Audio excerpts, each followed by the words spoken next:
Hello बच्चों, कैसे हैं आप? आई होप सो सब ठीक ठाक होगा। चलिए क्लास स्टार्ट करेंगे आज की। आज हम बच्चे रिवीजन करेंगे किसकी। हमारा टॉपिक होगा joint products and by products. Last class में हमने प्रोसेस कॉस्टिंग के पहले पार्ट की रिवीजन अच्छे से कर ली थी, जहां हमने प्रोसेस अकाउंट बनाने सीखे थे विद इन्वेंट्री और विदाउट इन्वेंट्री। प्रोसेस अकाउंट हमने अच्छे से बनाने सीख लिए थे। क्लियर है? आज हम बात करेंगे बच्चे जॉइंट प्रोडक्ट और बाय प्रोडक्ट्स की। इसमें बच्चे कॉन्सेप्ट वाइज तो कुछ ज्यादा नहीं है, बट स्टिल एक बार हम सारा कॉन्सेप्ट रिव्यू कर लेते हैं। ये इजी पार्ट है, इसके क्वेश्चंस थोड़े से बड़े होते हैं। जो प्रोसेस का फर्स्ट पार्ट था वो पार्ट भी इजी था, उसके कॉन्सेप्ट काफी ज्यादा हैं, पर उसमें क्वेश्चंस बहुत इजी आते हैं। इसका कॉन्सेप्ट बहुत छोटा सा है, पर इसमें क्वेश्चंस बहुत बड़े आते हैं। तो इस टॉपिक में क्वेश्चन स्पेसिफिक प्रैक्टिस जो है वो ज्यादा इंपॉर्टेंट हो जाती है। क्लियर है? हाँ जी।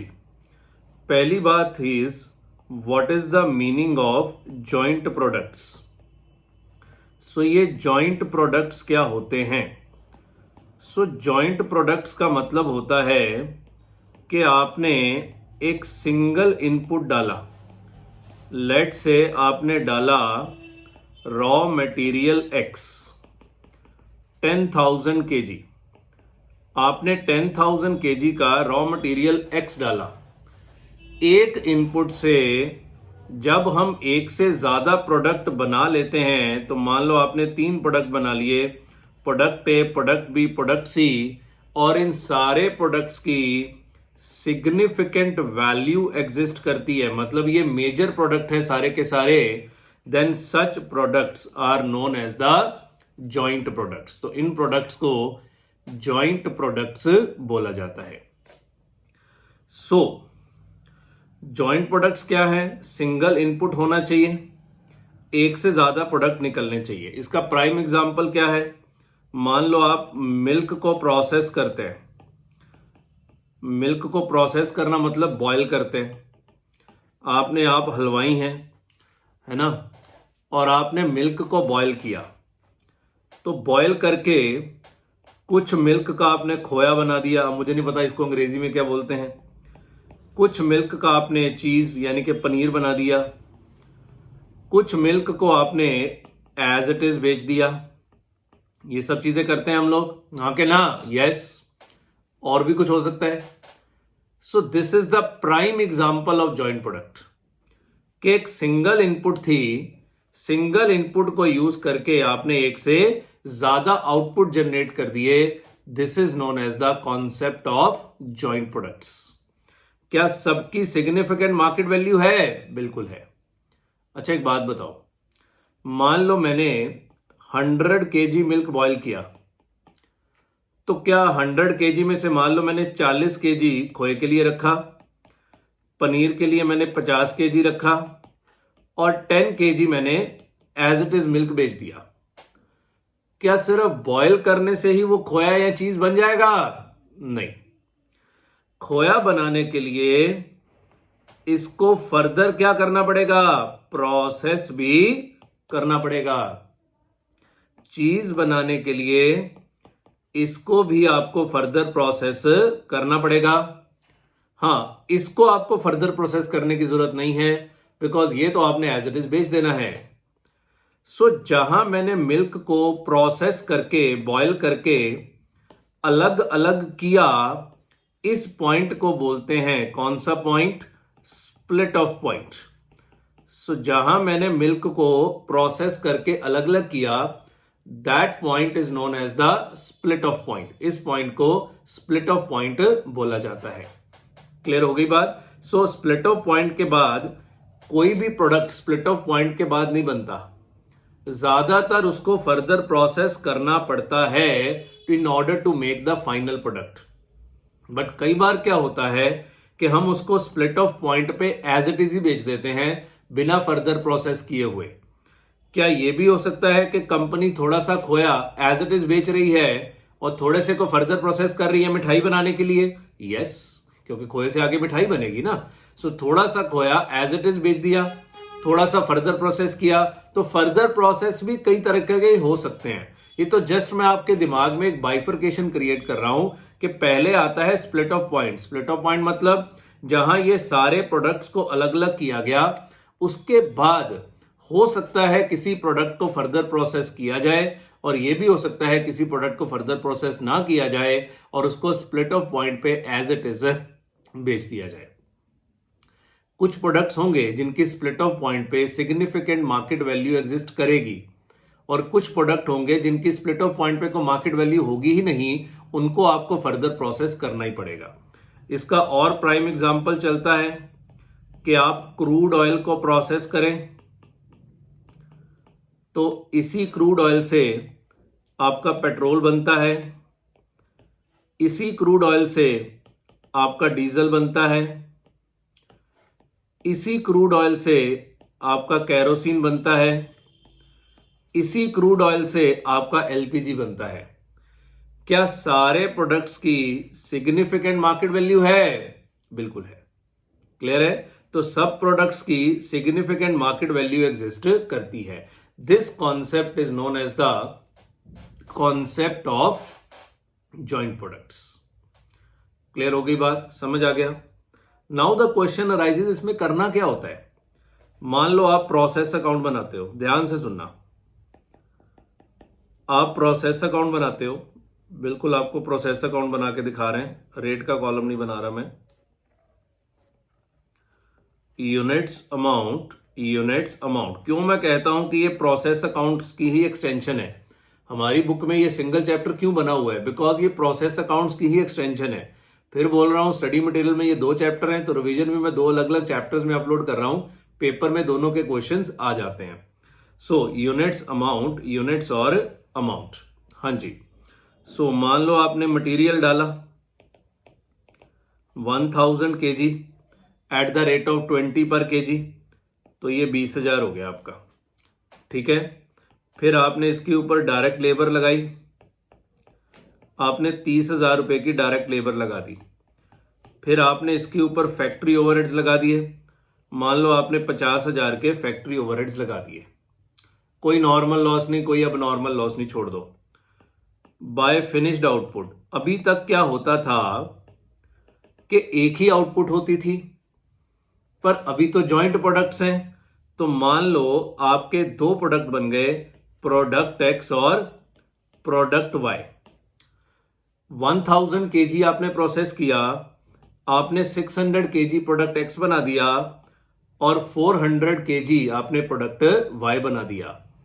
Now the question arises how to calculate the effective cost, जिससे हम प्रोडक्ट एक्स और प्रोडक्ट वाई की वैल्यू निकाल सके। मैं हमेशा बोलता हूं, प्रोसेस कॉस्टिंग के चैप्टर में जिसको इफेक्टिव कॉस्ट निकालनी आ गई, समझो उसको सब कुछ आ गया। प्रोसेस कॉस्टिंग के चैप्टर में इफेक्टिव कॉस्ट ही सीखनी होती है। अब ये इफेक्टिव कॉस्ट कैसे निकालूं?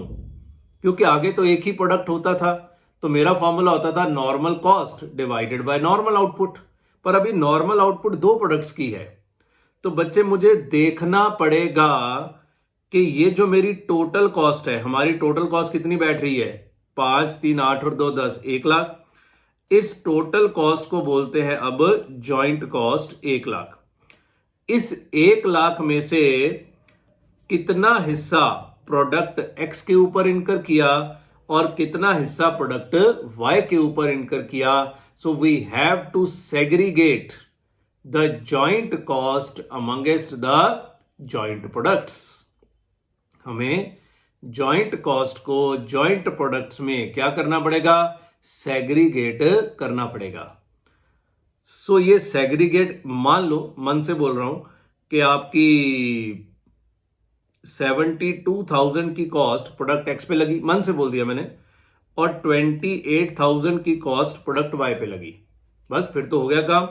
प्रोडक्ट एक्स के आपने 600 यूनिट बनाए, तो आप सीधा ही लिख देंगे ना कि 72,000 प्रोडक्ट एक्स पे लगी, 28,000 प्रोडक्ट वाई पे लगी, काम खत्म। अगर इफेक्टिव कॉस्ट निकालेंगे तो 72 डिवाइड बाय 600, इसकी आ गई 120 पर यूनिट, और 28,000 डिवाइड बाय 400, आई थिंक 70 आएगा ये। यस, ये इसकी आ गई 70 रुपीज पर यूनिट। मतलब अब एक स्टेप एक्स्ट्रा आ गया कि आपको इफेक्टिव कॉस्ट निकालने के लिए जॉइंट कॉस्ट को जॉइंट प्रोडक्ट्स में क्या करना पड़ेगा, सेग्रीगेट करना पड़ेगा। इफेक्टिव कॉस्ट निकालने के लिए जॉइंट कॉस्ट को जॉइंट प्रोडक्ट्स में आपको सेग्रीगेट करना पड़ेगा। सो वो करना ही पड़ेगा, ठीक है ना। सो ये सेग्रीगेट कैसे करना है, बस यही एक सीखने वाली बात है। बाकी तो बच्चे प्रोसेस अकाउंट तो प्रोसेस अकाउंट है, आप इसमें इक्विवेलेंट प्रोडक्शन डाल दीजिए, आप इसमें जो मर्जी डाल दीजिए, उससे कोई फर्क नहीं पड़ने वाला।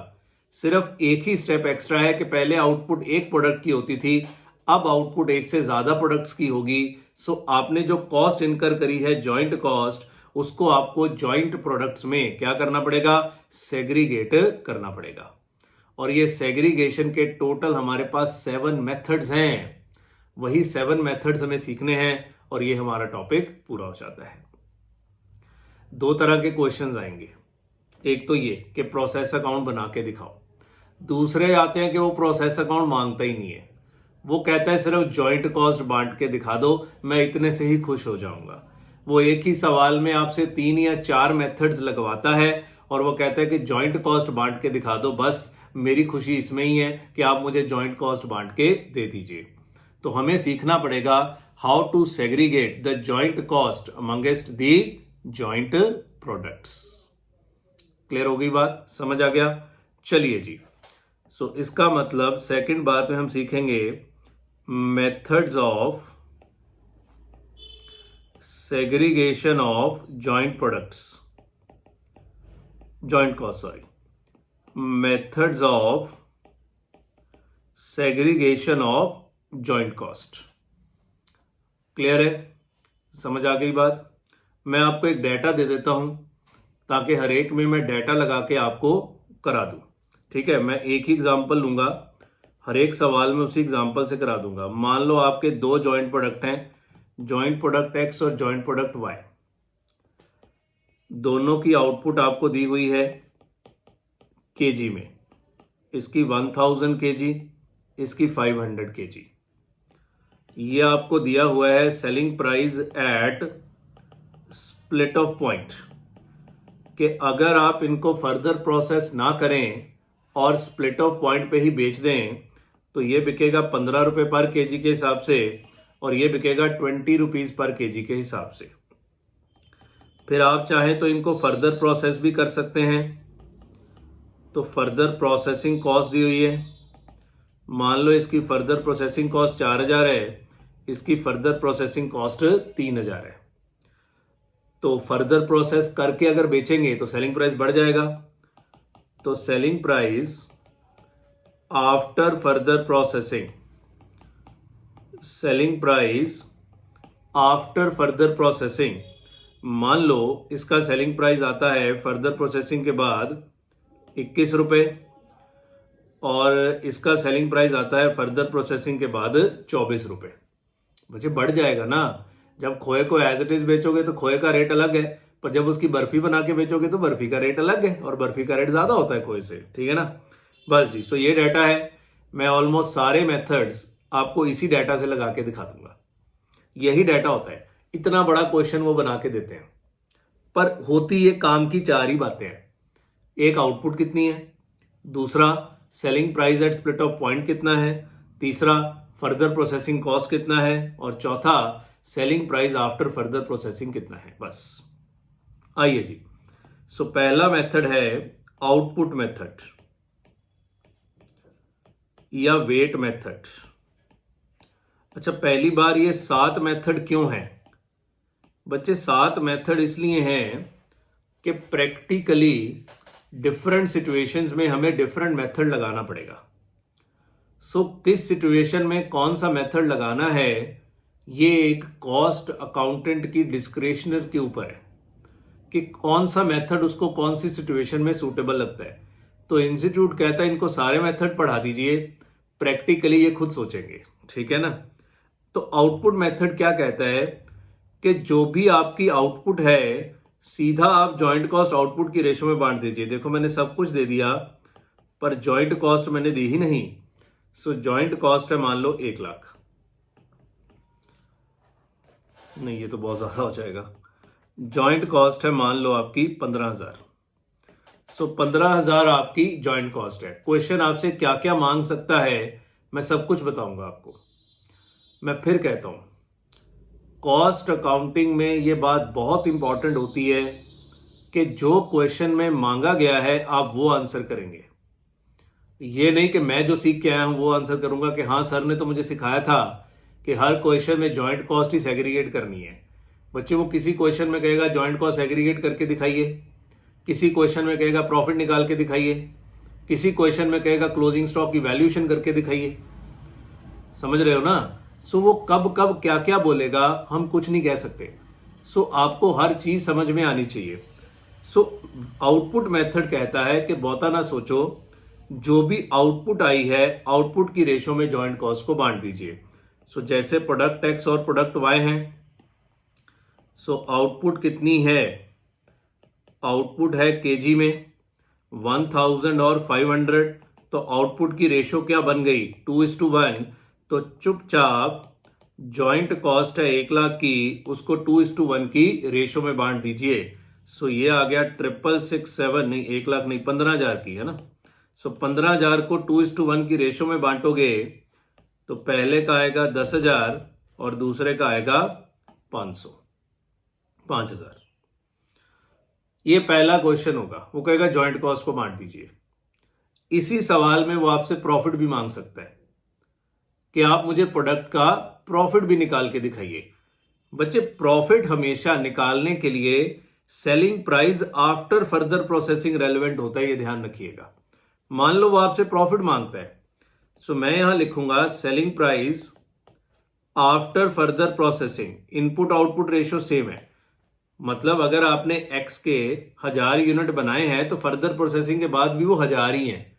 ये जरूरी नहीं है, क्वेश्चन बदल सकता है। मैं इसको 1000 ही रख रहा हूं। तो selling price after further processing 21 है और इसका 24 है। तो आपकी सेल्स वैल्यू कितनी आ गई? This is A, this is B, this is C, this is D. और डी कैसे निकलेगा? ए इंटू सी, 21,000 और 500 इंटू 24 यानी कि 12,000।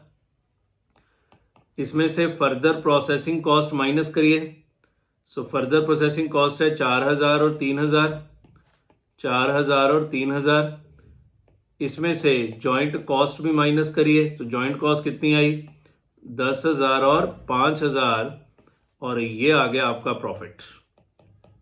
सो 21 माइनस 5 16,000 और ये आ गया आपका 7,000। सो पहला क्वेश्चन वो कहेगा सिर्फ और सिर्फ जॉइंट कॉस्ट बांट के दिखा दीजिए, मैं वो करूंगा। वो कहेगा प्रॉफिट निकाल के दिखा दीजिए। बच्चे अगर वो प्रॉफिट मांगता है तो इंप्लाइड है कि आपको जॉइंट कॉस्ट इसमें बांटना ही पड़ेगा। अगर वो प्रॉफिट मांग रहा है तो ये इंप्लाइड है कि आपको जॉइंट कॉस्ट इसमें बांटना ही पड़ेगा। तो ये प्रॉफिट निकाल दिया। तीसरा वो कहेगा क्लोजिंग स्टॉक की वैल्यूएशन कर दीजिए।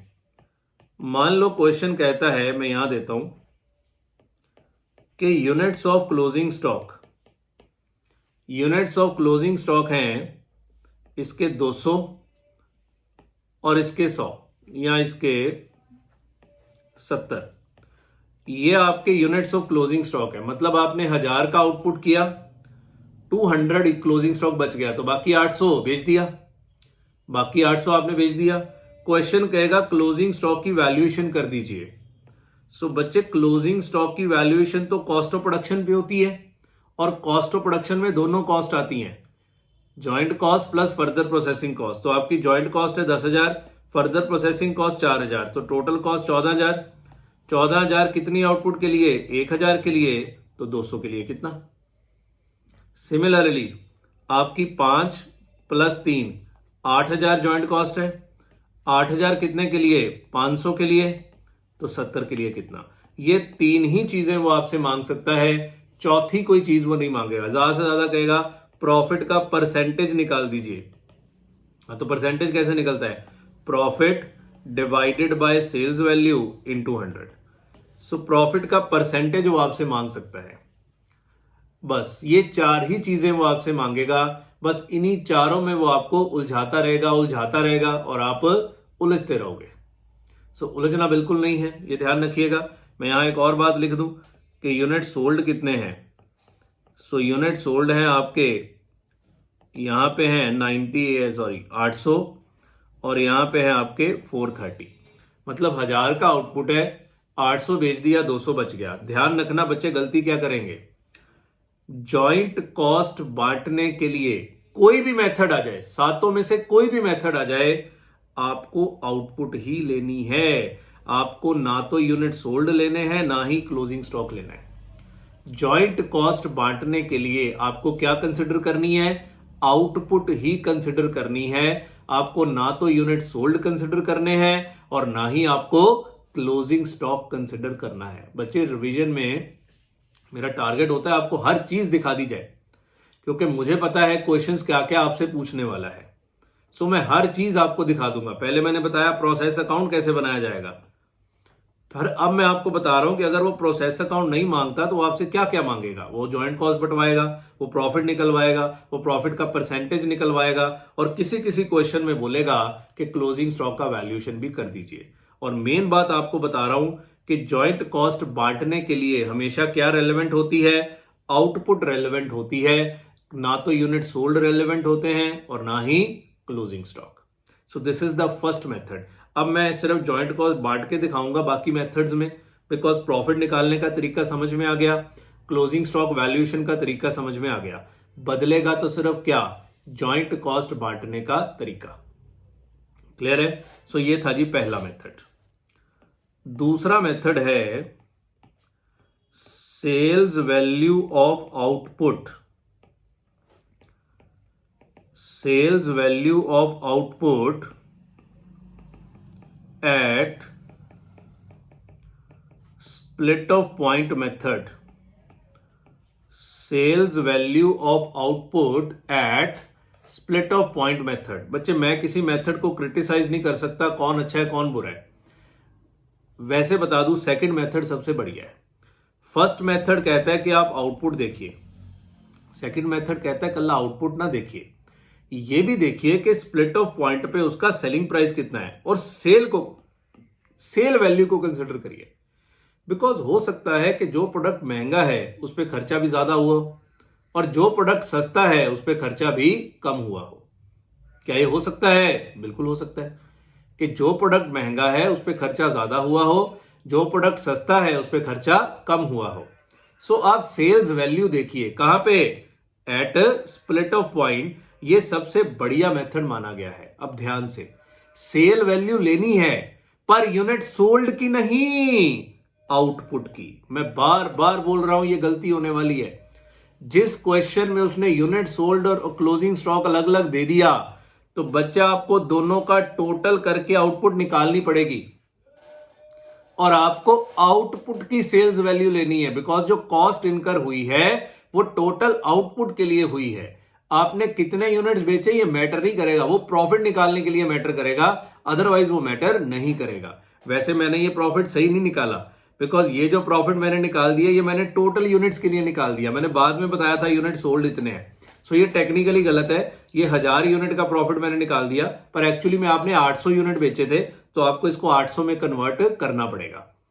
वो जिस सवाल में होगा वो सवाल के अकॉर्डिंगली आपको करना पड़ेगा। ये मैंने पूरे 1000 यूनिट को बेचने का ही प्रॉफिट निकलवा दिया था। मैं अगले में सही करवा देता हूं, ठीक है। अब मैं पूरा करेक्ट डेटा है मेरे पास, तो मैं अगले में पूरा प्रॉफिट आपको निकाल के दिखाता हूं। सो सेकंड मेथड कहता है कि sales value at split of point की रेशियो में जॉइंट कॉस्ट बांटिए। सो इधर देखिए, दो प्रोडक्ट हैं एक्स और वाई। क्या लेनी है? आउटपुट लेनी है। चाहे सेल्स वैल्यू लेनी है, पर सेल्स वैल्यू किसकी लेनी है? आउटपुट की लेनी है। तो आउटपुट है आपकी 1000 और 500। Selling price at split of point कितना है? Selling price at split of point है आपका 15 और 20। सो ये आ गया आपका sales value at split of point 15,000 और 10,000। सो ये रेशो बन गई आपकी 3:2, 15:10, 3:2, है ना। तो share in joint cost, share in joint cost, तो जॉइंट कॉस्ट थी आपकी 15,000 की, 15,000 की थी ना, यस। तो 15,000 को 3:2 में बांटिए, 9,000 और 6,000। ये हो गया पहला काम। मान लो इसी क्वेश्चन में कहता है वो प्रॉफिट निकाल के दिखाइए। अब ध्यान से, क्योंकि आपने सारे यूनिट्स नहीं बेचे हैं बच्चे, मैंने पिछला प्रॉफिट ये, क्योंकि तब मैंने सेल्स का डाटा दिया नहीं था, तो मैंने पिछला प्रॉफिट ये मान के निकाल दिया था कि आपने सारे यूनिट्स बेच दिए हैं। पर अभी मैं कह रहा हूं कि आपने सारे यूनिट्स नहीं बेचे हैं। सो ध्यान से, अब आपको प्रॉफिट के लिए यूनिट सोल्ड ही लेने पड़ेंगे, unit sold. So unit sold है आपके कितने, 800 और 430। अब सेलिंग प्राइस कौन सा लेना है प्रॉफिट के लिए, हमेशा after further processing. Input output ratio same ले रहा हूं कि अगर एक्स के 800 बेचे हैं, 1000 बनाए हैं, तो फर्दर प्रोसेस करके भी वो 1000 ही है। क्वेश्चन उसको चेंज भी कर सकता है। Selling price after further processing कितना दिया हुआ है, 21 और 24, 21 और 24। तो ये आ गया आपके पास क्या, सेल्स वैल्यू। सो 800 इंटू 21, 16,800, 430 इंटू 24, 10,320। मैं फिर बोल रहा हूं, पिछला मैंने एग्जाम्पल सॉल्व किया था ये मानते हुए कि सारे यूनिट बेचे हैं, बिकॉज तब तक मैंने ये डाटा नहीं दिया था। पर क्वेश्चन हो सकता है ये डाटा दे, हो सकता है वो आउटपुट का डाटा दे, यूनिट सोल्ड बताए ना, तो फिर आप मान के चलेंगे सारा आउटपुट बेच दिया। बट अगर यूनिट सोल्ड बता रहा है तो फिर तो प्रॉफिट तो यूनिट सोल्ड पे ही निकालना पड़ेगा ना। सो माइनस करेंगे जॉइंट कॉस्ट। पर रुकिए, ये जॉइंट कॉस्ट जो 9,000 है ये 1000 यूनिट की है, आपको कितने की चाहिए, 800 की। बहुत ही ध्यान से करना है, 7,200। सिमिलरली ये जो 6,000 है ये 500 की है, आपको कितने की चाहिए, 430 की। सो 6,000 divide by 500 into 430, 5160। Further processing cost, क्या इनपुट आउटपुट रेशियो सेम ले रहे हैं, ले रहे हैं, तो इसको भी आपको प्रोपोर्शनेट करना पड़ेगा। सो फर्दर प्रोसेसिंग कॉस्ट ही 4,000 और 3,000, तो 4,000 कितने यूनिट्स की थी, 1,000 की, input output ratio same, into 800, 3200, और दूसरे की कितनी है, 3,000। सो 3,000 थी 500 यूनिट की, into 430। So 3,000 divide by 500 into 430, 2580। सो ये आ गया जी आपका क्या, प्रॉफिट। 16,800 जो भी आ रहा है, मैं प्रॉफिट नहीं कैलकुलेट कर रहा हूं, टाइम वेस्ट है। क्लियर हो गया। सो अगर यूनिट सोल्ड दिए हुए हैं, सो प्रॉफिट निकालने के लिए आपको प्रोपोर्शनेट जॉइंट कॉस्ट और प्रोपोर्शनेट फर्दर प्रोसेसिंग कॉस्ट को कंसिडर करना है। क्लोजिंग स्टॉक का वैल्यूएशन वही है कि आपकी total joint cost plus total further processing cost divided by total output into units of closing stock. समझ गए। इसके अलावा और वो कुछ मांग ही नहीं सकता, या वो सारी आउटपुट बिकवा देगा तो फिर ये वाला आंसर, और अगर बताया हुआ है कि कितनी आउटपुट बिकी है तो फिर इस तरीके से आंसर। क्लियर है। सो मैंने हर चीज दिखा दी कि किस तरह से वो आपसे क्वेश्चंस पूछेगा, क्योंकि जॉइंट कॉस्ट बंटवाना तो कोई बड़ी बात है ही नहीं ना। हाँ, बहुत सारे क्वेश्चन में वो इतना ही पूछेगा कि हाँ जॉइंट कॉस्ट करें या ना करें, ठीक है ना। अगली बात, तीसरा मेथड। अब मैं सिर्फ जॉइंट कॉस्ट बांट के दिखाऊंगा, बिकॉज अब मैं सब कुछ आपको बता चुका हूं। सो पहला मेथड कौन सा था, आउटपुट मेथड। दूसरा sales value at split of point method. तीसरा sales value of output after further processing. Sales value of output after further processing method. ये फालतू मेथड है। ये मेथड कहता है कि फर्दर प्रोसेसिंग के बाद जो सेल्स वैल्यू आ रही है उस रेशो में जॉइंट कॉस्ट बांटिए। मेरे हिसाब से तो ये बिल्कुल ही गलत है, बिकॉज फर्दर प्रोसेसिंग के बाद खोया तो मिठाई बन चुकी है, तो अब मिठाई की रेशो में खोए की जॉइंट कॉस्ट कैसे बांट सकते हैं। पर मेथड है, क्या कर सकते हैं, ठीक है ना।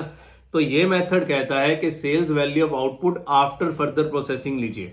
तो मैं इनपुट आउटपुट रेशो सेम ही ली हुई है, मतलब अगर आपने स्प्लिट ऑफ पॉइंट पे 1000 kg एक्स बनाया है तो फर्दर प्रोसेसिंग के बाद भी वो 1000 ही है। मैं बार बार ये बात बोल रहा हूं बिकॉज टेक्निकल टर्म में जब मैं बोलता हूं ना मैंने इनपुट आउटपुट रेशो सेम ली हुई है, ज्यादातर बच्चों को पता ही नहीं लगेगा मैं क्या कह रहा हूं। बिकॉज मैं हमेशा कॉस्ट अकाउंटिंग के पहले लेक्चर में बोलता हूं कि कॉस्ट अकाउंटिंग कर सारे लेते हैं, समझ बहुत कम बच्चे पाते हैं, क्योंकि इतनी ज्यादा वैरायटी होती है क्वेश्चंस में कि बच्चे को बड़ा स्ट्रगल करना पड़ता है इन क्वेश्चंस में। हाँ, थोड़ा सा क्वेश्चन इधर से हट के उधर कर दें तो हालात देखने वाले होते हैं, ठीक है ना। So sales value of output after further processing. So पहले यूनिट सोल्ड, नहीं सॉरी, आउटपुट लेनी है। आउटपुट में हम इनपुट आउटपुट रेशो सेम ले रहे हैं, 1000 और 500। सेलिंग प्राइस कौन सा लेना है, आफ्टर फर्दर प्रोसेसिंग। लेनी तो बच्चे जॉइंट कॉस्ट बांटने के लिए आउटपुट ही लेनी है, बस इस बात का ध्यान रखिए। तो selling price after further processing कितना है, 21 और 24। बार बार बोल रहा हूं जॉइंट कॉस्ट बांटने के लिए आउटपुट ही लेनी है। क्यों लेनी है, बिकॉज जॉइंट कॉस्ट पूरे आउटपुट की है। तो sales value after further processing 21,000 और 12,000, 500 इंटू 24 12,000। सो चुपचाप इसमें बांट दीजिए शेयर इन जॉइंट कॉस्ट। ये रेशो क्या बन गई आपकी, रेशो बन गई 21:12। सो 15,000 डिवाइड बाय 33 इंटू 21, पॉइंट आएंगे 9545 और ये आ गया आपका 5455। मैं एग्जाम्पल से इसलिए कराता हूं पूरा चैप्टर कि इससे आपको समझ में आएगा। थ्योरी बोल के चला जाऊंगा तो वो समझ में नहीं आएगी पूरी बात। क्लियर हो गया। सो ये एक और मेथड है। ये मेथड कहता है कि sales value after further processing को कंसिडर किया जाए। नंबर 4, अब इसमें भी फर्दर वो प्रॉफिट मांग सकता है, क्लोजिंग स्टॉक का वैल्यूएशन मांग सकता है, वो उसकी मर्जी है कि वो क्या मांगेगा। नंबर 4 है एनआरवी ऑफ आउटपुट। लेनी तो आउटपुट ही है, बस इस बात को समझ लीजिए। NRV of output method, NRV of output method, ये मेथड कहता है कि जॉइंट कॉस्ट को एनआरवी की रेशो में बांटिए। एनआरवी क्या होता है, नेट रियलाइजेबल वैल्यू। ये मेथड कहता है कि joint cost should be segregated in the ratio of NRV, कि जॉइंट कॉस्ट को आप एनआरवी की रेशो में बांटिए, नेट रियलाइजेबल वैल्यू की रेशो में बांटिए। अब ये एनआरवी कैसे निकालते हैं, तो बहुत सिंपल है। सबसे पहले लीजिए sales value after further processing, minus कर दीजिए इसमें से क्या, फर्दर प्रोसेसिंग कॉस्ट, और माइनस कर दीजिए इसमें से estimated selling expenses. Selling expenses ज्यादातर सवालों में नहीं दिए होते और ये निकल के आती है आपकी एनआरवी। एनआरवी का मतलब होता है कि नेट रियलाइजेबल, ये प्रोडक्ट बेच के हमारे हाथ में कितना पैसा आएगा, ये प्रोडक्ट बेच के हमारे हाथ में कितना पैसा आएगा, that is known as the NRV, net realisable value. और वो कैसे निकालते हैं, फर्दर प्रोसेसिंग के बाद की sale value minus further processing cost, उसको फर्दर प्रोसेस करने में खर्चा होगा। ये मेथड थर्ड से बेटर है। थर्ड तो सीधा ही sales value after further processing की रेशो में बंटवा रहा है। वो कह रहा है इसमें से फर्दर प्रोसेसिंग कॉस्ट माइनस करके उसको स्प्लिट ऑफ पॉइंट तक ले आओ, और अगर आपको लगता है कि बेचने पे कुछ खर्चा भी होगा वो भी माइनस कर दीजिए। This is called NRV. So अगर मैं अपने मेथड पे लगाऊं प्रोडक्ट एक्स प्रोडक्ट वाई, तो sales value after further processing कितना है, 21,000 और 12,000, माइनस कर देंगे इसमें से क्या, फर्दर प्रोसेसिंग कॉस्ट। कितनी थी फर्दर प्रोसेसिंग कॉस्ट, 4,000 और 3,000। सेलिंग एक्सपेंसेस आते नहीं, और दिए नहीं हुए सवाल में, तो ये आ गया आपका एनआरवी। फिर से एनआरवी किसकी लेनी है? आउटपुट की, आउटपुट की, सब कुछ आउटपुट का। 17,000 और 9,000, तो रेशो बन गई 17:9। तो ये आ गया आपका शेयर इन जॉइंट कॉस्ट। तो 15,000 इंटू 17 डिवाइड बाय 26, सो ये आ रहा है 8077 माइनस 15,000 6923। नहीं, ये कुछ गलत लग रहा है।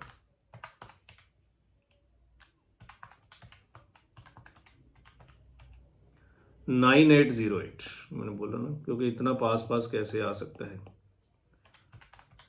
माइनस 15,000 5192। क्लियर है बात? समझ आ गया? सो 9808 और 5192।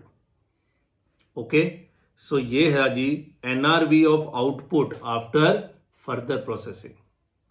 सो 4 हो गए। पहला आउटपुट मेथड, दूसरा sales value at split of point method, तीसरा sales value after further processing method, चौथा एनआरवी ऑफ आउटपुट मेथड। सब में आउटपुट ही लेनी है, बस ये ध्यान रखिएगा। पांचवा बड़ा इंटरेस्टिंग है, gross margin percentage NRV method. Gross margin percentage NRV method, ये बहुत ही अजीब मेथड है। ये मेथड कहता है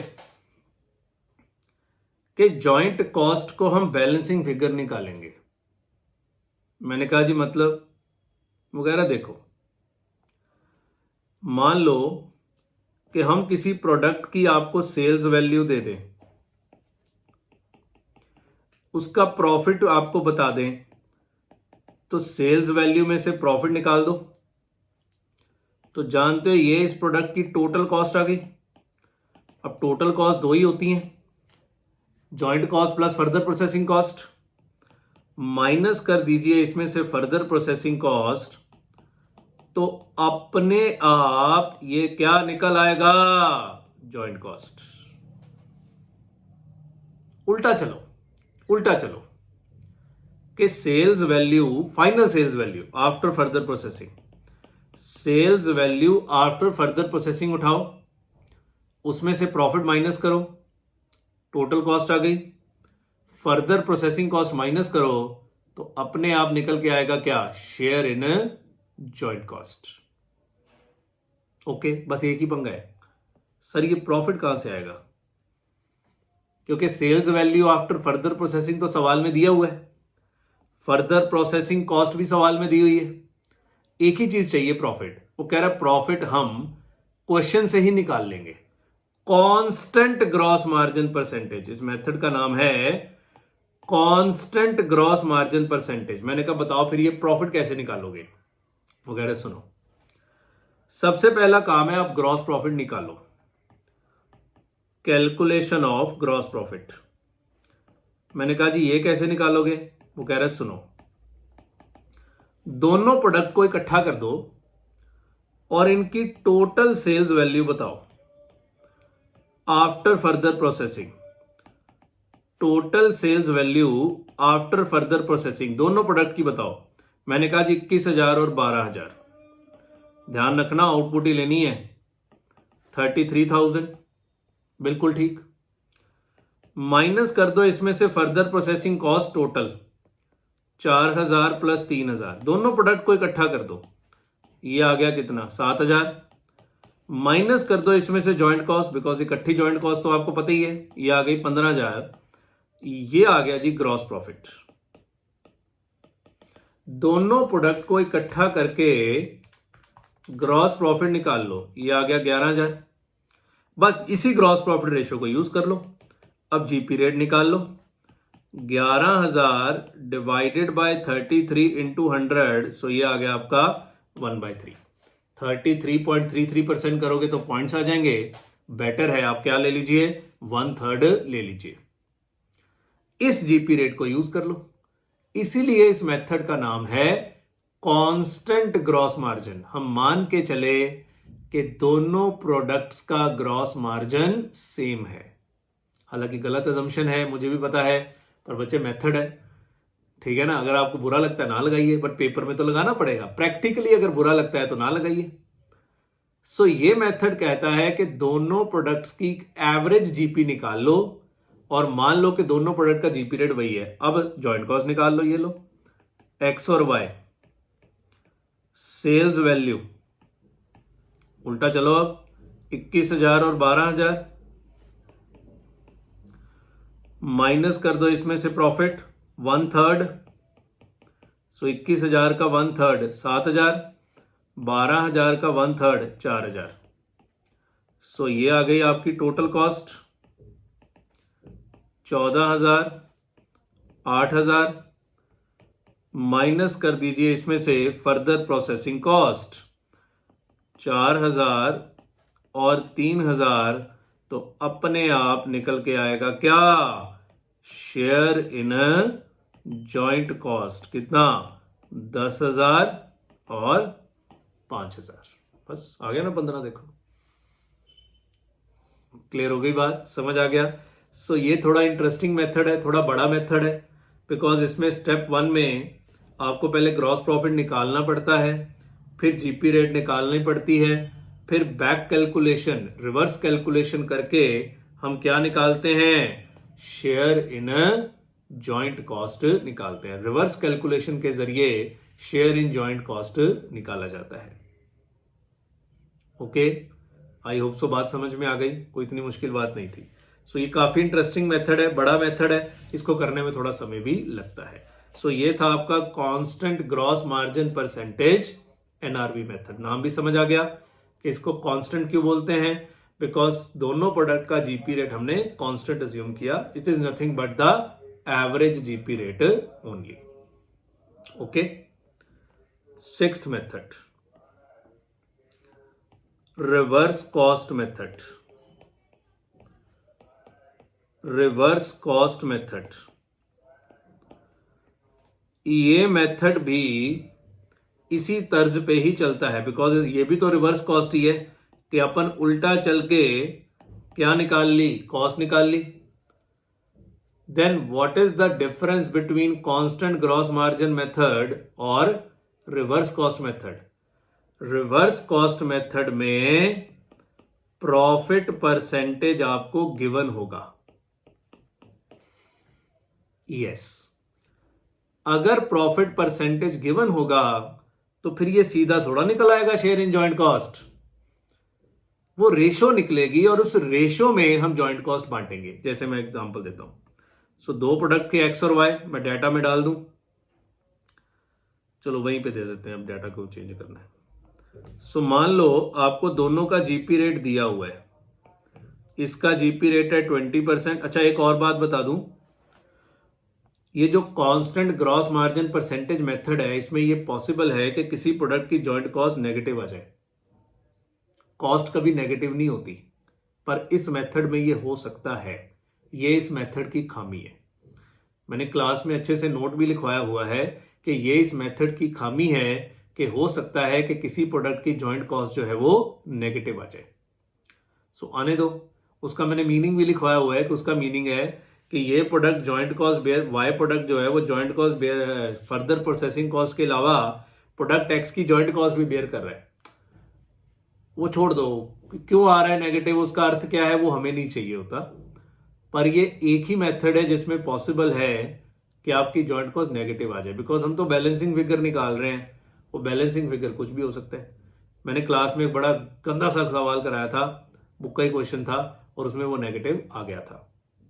सो ये बिल्कुल पॉसिबिलिटी होती है कि किसी प्रोडक्ट की जॉइंट कॉस्ट जो है वो नेगेटिव आ जाए। क्लियर है बात, समझ आ गया। सो रिवर्स कॉस्ट मेथड में आपको जीपी रेट दिया होगा। सो इधर देखिए, सेल्स वैल्यू बताइए कितनी, 21,000 और 12,000, माइनस करेंगे इसमें से प्रॉफिट, 21,000 का 20% 4,200 और 12,000 का 25% 3000। सो ये आ गई आपकी टोटल कॉस्ट 21,000 माइनस 4200, 16,800 और ये 9,000। माइनस कर दीजिए इसमें से फर्दर प्रोसेसिंग कॉस्ट 4,000 और 3,000। ये आई बच्चे रेशो जिसमें आपको जॉइंट कॉस्ट बांटनी है 6,000 और 12,800। इस रेशो में आप जॉइंट कॉस्ट बांटिए। अब सीधा थोड़ा आंसर टैली होगा 15,000, ये 15 थोड़ा आएगा 15 तो, क्योंकि जॉइंट कॉस्ट टोटल 15 है, 15 पिछले में आ गया था। क्यों? क्योंकि जीपी रेट हमने डाटा से ही निकाला था। रिवर्स कॉस्ट में ये रेशो आएगी और इस रेशो में हम बांटेंगे क्या? Joint cost. So share in joint cost. Clear है? सो जो भी है आपका 15,000 divided by 18,800 into 12,800 and so on. This method is known as the reverse cost method. हालांकि हम बोलते होते इसमें पूरी रिवर्स कॉस्ट शीट ही बन जाती है। सबसे पहले sales minus profit total cost minus selling and distribution overhead minus administration overheads, पर किसी भी सवाल में ये दिए नहीं होते, माइनस फर्दर प्रोसेसिंग कॉस्ट, तो वो रेशो आ गई। सो अगर सेलिंग एंड डिस्ट्रीब्यूशन ओवरहेड्स या एडमिनिस्ट्रेशन ओवरहेड्स भी दिए हुए हैं तो रिवर्स कॉस्ट में आप वो भी माइनस कर दीजिए, पर ज्यादातर वो गिवन नहीं होते हैं, इसलिए मैं वो कराता नहीं हूं। क्लास में मैंने जब रिवर्स कॉस्ट की कॉस्ट शीट बनवाई थी तो मैंने पूरी रिवर्स कॉस्ट शीट बनवाई थी कि अगर सेलिंग एंड डिस्ट्रीब्यूशन भी दिए हुए हैं, एडमिनिस्ट्रेशन ओवरहेड्स भी दिए हुए हैं, तो आप वो भी माइनस कर दीजिएगा। ओके, क्लियर हो गई बात? सो ये था जी आपका कौन सा method? Reverse cost method. Clear? फिर आखिरी मेथड है नंबर 7, कंट्रीब्यूशन मार्जिन मेथड। सो कंट्रीब्यूशन वर्ड हम लोगों ने बहुत सुना हुआ है। क्या होता है कंट्रीब्यूशन? मार्जिनल कॉस्टिंग में पढ़ पढ़ के बुरा हाल हो चुका है। Sale minus variable cost, this is called contribution. So ये मेथड बिल्कुल ही अलग है। ये मेथड तब लगता है जब जॉइंट कॉस्ट दो तरह की होती है, एक फिक्स्ड कॉस्ट और दूसरी वेरिएबल कॉस्ट। ये मेथड तब लगेगा जब दो तरह की जॉइंट कॉस्ट होगी, एक फिक्स्ड कॉस्ट और दूसरी वेरिएबल कॉस्ट। ये मेथड कहता है कि जितनी भी आपकी फिक्स्ड जॉइंट कॉस्ट है, पहले तो जितनी भी आपकी वेरिएबल जॉइंट कॉस्ट है वो आप आउटपुट की रेशो में बांटिए। जैसे मेथड 1 था, जो भी आपकी वेरिएबल जॉइंट कॉस्ट है इसको आप आउटपुट की रेशो में बांटिए। जैसे वेरिएबल जॉइंट कॉस्ट बढ़ गई तो आप कंट्रीब्यूशन निकाल लेंगे, बिकॉज सेल दिया हुआ है, वेरिएबल कॉस्ट आप बांट चुके हैं, कंट्रीब्यूशन निकाल लेंगे। तो फिक्स्ड कॉस्ट को उस कंट्रीब्यूशन की रेशो में बांटिए और प्रॉफिट निकाल लीजिए। फिक्स्ड कॉस्ट को कंट्रीब्यूशन की रेशो में बांटिए। सो ये बिल्कुल ही अलग सा मेथड है, बिल्कुल ही अलग सा मेथड है। समझ गए मैं क्या कहना चाह रहा हूं? सो जो भी आपकी जॉइंट कॉस्ट है, अगर उसने कंट्रीब्यूशन मार्जिन मेथड लगवाना है तो वो जॉइंट कॉस्ट को दो हिस्सों में तोड़ के देगा कि इसमें से फिक्स्ड कॉस्ट इतनी है, इसमें से वेरिएबल कॉस्ट इतनी है। तो वेरिएबल कॉस्ट को आउटपुट की रेशो में बांटिए, कंट्रीब्यूशन निकाल लीजिए, क्योंकि कंट्रीब्यूशन होता है सेल्स माइनस वेरिएबल कॉस्ट, और फिर फिक्स्ड जॉइंट कॉस्ट को कंट्रीब्यूशन की रेशो में विभाजित कर दीजिए। सो ये हमारे 7 मेथड्स हैं of segregation of joint cost. तो क्या क्या पूछा जा सकता है वो हर चर्चा मैंने इसमें कर दी। एक बात वो हर सवाल में आपसे पूछेगा कि whether these products should be processed further or not। Whether these products should be processed further or not, कि इन प्रोडक्ट्स को फर्दर प्रोसेस किया जाए या ना किया जाए। बिकॉज दोनों प्रोडक्ट्स, जो हमारा एग्जांपल है, दोनों प्रोडक्ट्स स्प्लिट ऑफ पॉइंट पे बिक रहे हैं, फर्दर प्रोसेसिंग करके भी बिक रहे हैं। वो कह रहा है जल्दी बताओ कि मैं इनको स्प्लिट ऑफ पॉइंट पे बेच दूं या इनको फर्दर प्रोसेस करूं। तो बड़ा सिंपल सा मामला है, प्रोडक्ट एक्स प्रोडक्ट वाई। बच्चे अगर आप फर्दर प्रोसेस करते हैं sales value after further processing, तो बताओ आपकी जेब में कितना पैसा आता है। अगर आप फर्दर प्रोसेस करते हैं तो आपकी जेब में कितना पैसा आता है। तो sales value after further processing कितनी है, 21,000 12,000, यही थी, ऊपर से देख लेते हैं। हाँ, 21,000 और 12,000। अगर आप फर्दर प्रोसेस करते हैं तो आपकी जेब में आता है 21,000 और 12,000। अब ये बताओ अगर आप स्प्लिट ऑफ पॉइंट पे बेचते हैं, sales value at split of point में, तो आपकी सेल्स वैल्यू कितनी थी स्प्लिट ऑफ पॉइंट पे, 16,800 और 10,000, नहीं सॉरी 15,000 और 10,000। स्प्लिट ऑफ पॉइंट पे आपकी जेब में आ रहा था 15,000 और 10,000। तो क्या इन दोनों को कंपेयर करके देखूं कि फर्दर प्रोसेस करना चाहिए कि नहीं? नहीं, बिकॉज अगर स्प्लिट ऑफ पॉइंट पे बेचता हूं तो 15 जेब में आते हैं, फर्दर प्रोसेस करके बेचता हूं तो 21 आते हैं, पर फर्दर प्रोसेस पे खर्चा भी तो हो रहा है, तो वो माइनस करिए ना, फर्दर प्रोसेसिंग कॉस्ट। सो कितनी है फर्दर प्रोसेसिंग कॉस्ट, 4,000 और 3,000। तो सर ये तो एनआरवी निकल के आया, बिल्कुल ठीक, बिल्कुल ठीक। अगर सेलिंग एक्सपेंस होते वो भी माइनस कर देता। सो ये एनआरवी आ गया कितना, 17,000 और 9,000। अब चेक करो, अगर स्प्लिट ऑफ पॉइंट पे बेचता हूं तो 15 जेब में आते हैं, अगर फर्दर प्रोसेस करके बेचता हूं तो 17 आते हैं, 2,000 एक्स्ट्रा आ रहे हैं ना। तो क्या फर्दर प्रोसेस करना चाहिए? बिल्कुल करना चाहिए। सो मैं क्लास में हमेशा बोलता होता हूं कि इसके लिए आपको एनआरवी का कंपैरिजन करना पड़ेगा, किसके साथ, sales value at split of point के साथ। इधर देखो, फर्दर प्रोसेस पे बेचता हूं तो 10,000 जेब में आते हैं, स्प्लिट ऑफ पॉइंट पे बेचता हूं तो 10,000 जेब में आते हैं, फर्दर प्रोसेस करके बेचता हूं तो 9 आते हैं। तो क्या फर्दर प्रोसेस करना चाहिए? नहीं। और इससे आपका 1,000 का प्रॉफिट इंक्रीज हो जाएगा। अगर आप प्रोडक्ट वाई को स्प्लिट ऑफ पे ही बेच दो तो आपका 1,000 का प्रॉफिट जो है वो इंक्रीज हो जाएगा। क्वेश्चन आपसे पूछेगा कि बताओ प्रॉफिट पे इसका क्या इंपैक्ट है। सो इससे आपका 1,000 का प्रॉफिट जो है वो इंक्रीज हो जाएगा। क्लियर हो गई बात, समझ आ गया। सो ये थी जी कहानी कि हमें फर्दर प्रोसेस करना चाहिए या स्प्लिट ऑफ पे बेचना चाहिए। मैंने अपनी नजरों से हर चीज आपको दिखा दी है, बस अब क्वेश्चन में इनपुट आउटपुट रेशियो कैसे गिवन होगी वो आपको देखना पड़ेगा। बिकॉज मैंने तो 1,000 500 ही लिया हुआ है, पर इनपुट आउटपुट रेशियो अलग होती है। Sales value at split of point पे यूनिट्स अलग हो सकते हैं, फर्दर प्रोसेसिंग करके यूनिट्स अलग हो सकते हैं। तो वो तो अंग्रेजी पढ़नी है क्वेश्चन में, इतना काम तो अपन कर ही सकते हैं ना, उसमें तो कोई दिक्कत नहीं है। सो ये बिल्कुल अच्छे से हमने चैप्टर रिवाइज कर लिया सारे का सारा। This is the treatment of क्या, जॉइंट प्रोडक्ट्स। क्लियर है। पर इस चैप्टर के 2 पार्ट्स हैं। सो आइए अब सेकंड पार्ट की डिस्कशन करते हैं।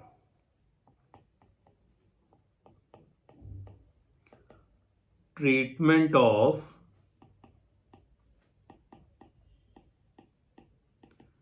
Bye products, treatment of by products. What is by product, कि जब आप जॉइंट प्रोडक्ट बनाते हैं तो साथ में एक लो क्वालिटी का प्रोडक्ट प्रोड्यूस हो जाता है। This is known as by product. जो आप बनाना नहीं चाहते थे पर वो बनेगा ही बनेगा, पर उसकी कोई स्मॉल स्मॉल वैल्यू होती है, कोई बहुत बड़ी वैल्यू नहीं होती, वो आपका मेजर प्रोडक्ट नहीं है। जैसे गन्ने का रस निकालते हैं, शुगर मिल, तो शुगर बनती है गन्ने से। चलो गन्ने का रस, शुगर मिल तो आपने देखी नहीं होगी, वो गन्ने के रस निकालने वाली रेडी तो देखी है। वो गन्ना डालता है, फिर डालता है, फिर डालता है, फिर डालता है, वो डालते चला जाता है, और उसका बस चले तो वो तो डालते चला जाए, पर एक लेवल आता है जब उसमें रस खत्म हो जाता है। तब भी जो गन्ने का गुद्दा बचता है दैट इज कॉल्ड मोलासिस। तो उसको फेंकता नहीं है, उसको रेडी के नीचे रख लेता है। बच्चे वो इनपुट यूज होता है पेपर इंडस्ट्री में, molasses. This is called by product. क्या वो मोलासिस बना के उसका मेन प्रोडक्ट उसका कौन सा है? मेन प्रोडक्ट तो उसका शुगर केन का जूस है, पर वो जो मोलासिस साथ में प्रोड्यूस हो रहे हैं that is the by product. So जो बाय प्रोडक्ट है वो बेच के भी तो उसकी जेब में कुछ पैसा आने वाला है। तो what is the treatment of by product in cost accounting? So by product के दो फीचर, पहले तो आपका मेन प्रोडक्ट है नहीं, आप उसको बनाना नहीं चाहते। दूसरा, generally by products do not have significant market value. Generally हो भी सकता है हो, पर generally by product have insignificant values. This is known as the by product. Question में लिखा होगा कि ये आपका बाय प्रोडक्ट है, आपको कभी बाय प्रोडक्ट ढूंढना नहीं पड़ेगा। सवाल बताएगा आपको कि ये जॉइंट प्रोडक्ट बन रहे हैं, ये साथ में एक बाय प्रोडक्ट भी बन गया। नाउ द क्वेश्चन इज, अगर बाय प्रोडक्ट बन गया तो उसका ट्रीटमेंट क्या है? सो बच्चे, जो बाय प्रोडक्ट है वो दो तरीके से आपके पेपर में आ सकता है। पहला, by product has insignificant value, और दूसरा, by product has significant value. पहला, by product has insignificant value, कि बाय प्रोडक्ट की कोई इतनी ज्यादा वैल्यू है ही नहीं। तो फिर बच्चे वैसे तो इसका एक ही ट्रीटमेंट है, पर फिर भी मैं दो लिखवाऊंगा क्योंकि पेपर में दोनों आ जाते हैं। अगर बाय प्रोडक्ट की इनसिग्निफिकेंट वैल्यू है तो फिर ठीक है, प्रोसेस अकाउंट बनाओगे तो जो भी यूनिट्स ऑफ बाय प्रोडक्ट हैं और एनआरवी ऑफ बाय प्रोडक्ट है उसको प्रोसेस अकाउंट में क्रेडिट कर दीजिए। Both units and NRV of by product shall be credited to process account. Sir मतलब जो नॉर्मल लॉस का ट्रीटमेंट करते थे ना, normal loss having realisable value, वही है कि नॉर्मल लॉस के यूनिट्स भी प्रोसेस अकाउंट में क्रेडिट करते थे, जितने का बिकता था वो भी प्रोसेस अकाउंट में क्रेडिट करते थे। सेम है कि बाय प्रोडक्ट आपने बना दिया तो जितने भी यूनिट्स बनाए प्रोसेस अकाउंट में क्रेडिट कर दीजिए, और जो भी एनआरवी और बाय प्रोडक्ट है वो भी प्रोसेस अकाउंट में क्रेडिट कर दीजिए। एनआरवी कैसे निकालेंगे अभी बताया, sale minus further processing cost, अगर बाय प्रोडक्ट को फर्दर प्रोसेस करने में कुछ खर्चा आ रहा है, और माइनस सेलिंग एक्सपेंसेस। तो कुछ नहीं करना, जैसे नॉर्मल लॉस का ट्रीटमेंट करते थे, बस नॉर्मल लॉस की सीधी रियलाइजेबल वैल्यू होती थी, यहां आपको बाय प्रोडक्ट की क्या निकालनी पड़ेगी? एनआरवी। अगर फर्दर प्रोसेसिंग कॉस्ट या सेलिंग एक्सपेंस नहीं है तो बाय प्रोडक्ट का सेल्स वैल्यू ही उसकी क्या मानी जाएगी? एनआरवी मानी जाएगी। क्लियर है? दूसरा तो बहुत ही घटिया मेथड है। दूसरा मेथड कहता है कि units shall be credited to process accounts, कि जितने भी बाय प्रोडक्ट के यूनिट्स हैं वो तो प्रोसेस अकाउंट में क्रेडिट कर दीजिए, but NRV shall be transfer to other income. मतलब एनआरवी को आप प्रोसेस अकाउंट में क्रेडिट ना करिए, बिकॉज बच्चे प्रोसेस अकाउंट में क्रेडिट करने का मतलब है कि इफेक्टिव कॉस्ट निकालते टाइम आपको उसको माइनस करना पड़ेगा। प्रोसेस अकाउंट में क्रेडिट करने का क्या मतलब है कि इफेक्टिव कॉस्ट निकालते टाइम आपको उसको माइनस करना पड़ेगा। ये मेथड बहुत ही घटिया है। वो कह रहा है यूनिट्स तो प्रोसेस अकाउंट में क्रेडिट कर दो, पर जो एनआरवी है उसको अदर इनकम में भेज दो। ये थ्योरेटिकल है कि जब आपसे सवाल कहे कि दो मेथड बताइए तो ये थ्योरी में लिख देना है। अदरवाइज जिस क्वेश्चन में प्रोसेस अकाउंट मांगा गया है आपने यही ट्रीटमेंट लगाना है, ट्रीटमेंट 1 ही लगाना है, ये ध्यान रखिएगा। सेकंड वाला सिर्फ वहां लिखना है जहां क्वेश्चन कहे, सवाल ऐसे हैं बुक में हमारी जहां वो कहता है दो मेथड से बाय प्रोडक्ट का ट्रीटमेंट बताओ, तो हम सेकंड वाला लगा देंगे। क्लियर है बात? समझ आ गया? ओके है। So by product has insignificant value. Now the question is, question कह रहा है कि बाय प्रोडक्ट की सिग्निफिकेंट वैल्यू है।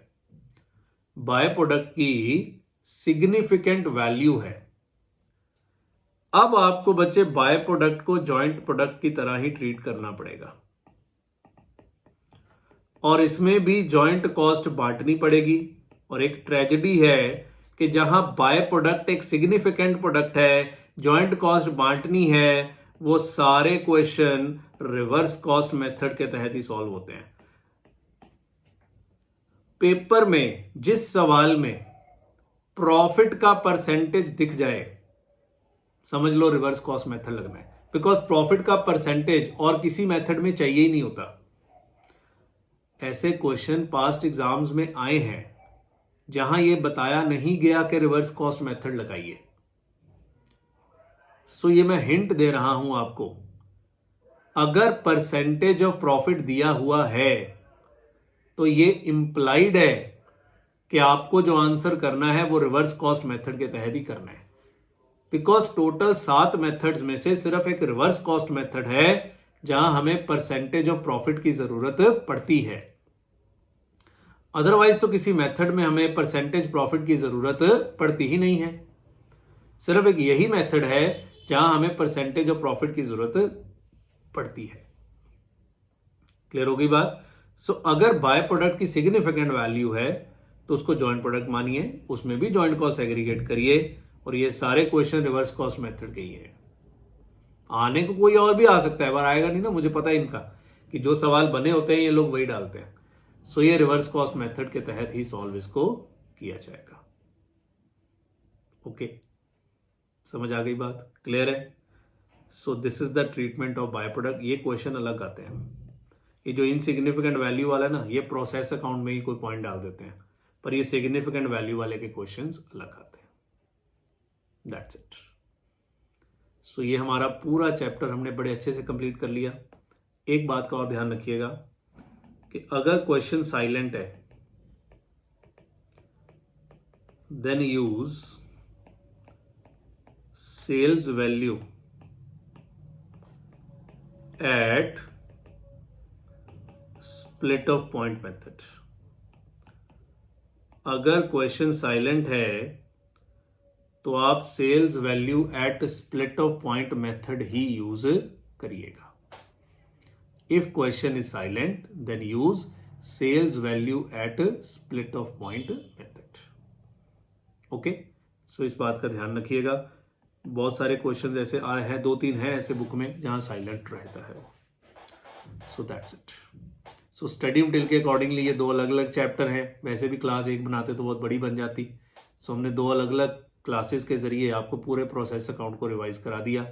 तरीका वही है, अब पहले सारे नोट्स पढ़िए, जो एग्जाम्पल्स कराए हैं वो पढ़िए। वैसे तो एग्जाम्पल तो मैंने सारे करा दिए, फिर जो क्वेश्चंस दे रहा हूँ उसको सॉल्व कर लीजिए। इन क्वेश्चंस को लिख के करना पड़ेगा आपको, ये ध्यान रखिए, क्योंकि ये डाटा ड्रिवन सवाल होते हैं, इनमें डाटा बहुत ज़्यादा होता है। सो होमवर्क नहीं, आदत पड़िए ये इंपॉर्टेंट क्वेश्चंस कि ये वाले क्वेश्चंस आपको करने हैं।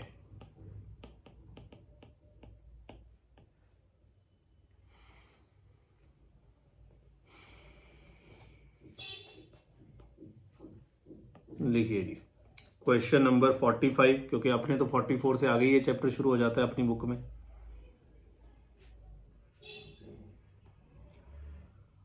47, 48 इसमें काफ़ी क्वेश्चंस आपको करने पड़ेंगे।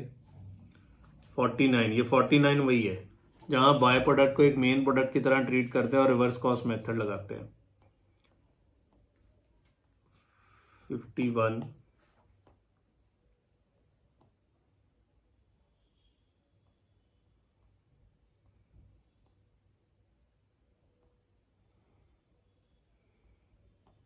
57,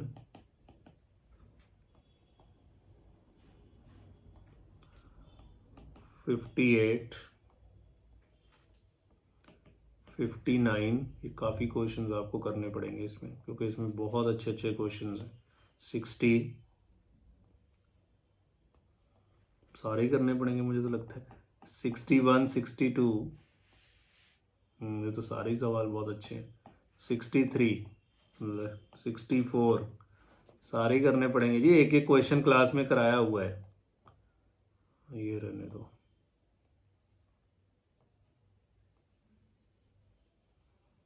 जिसमें कुछ खास नहीं है वो छोड़ रहे हैं। 67,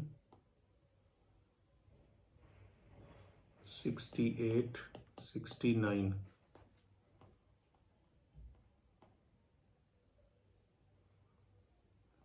71,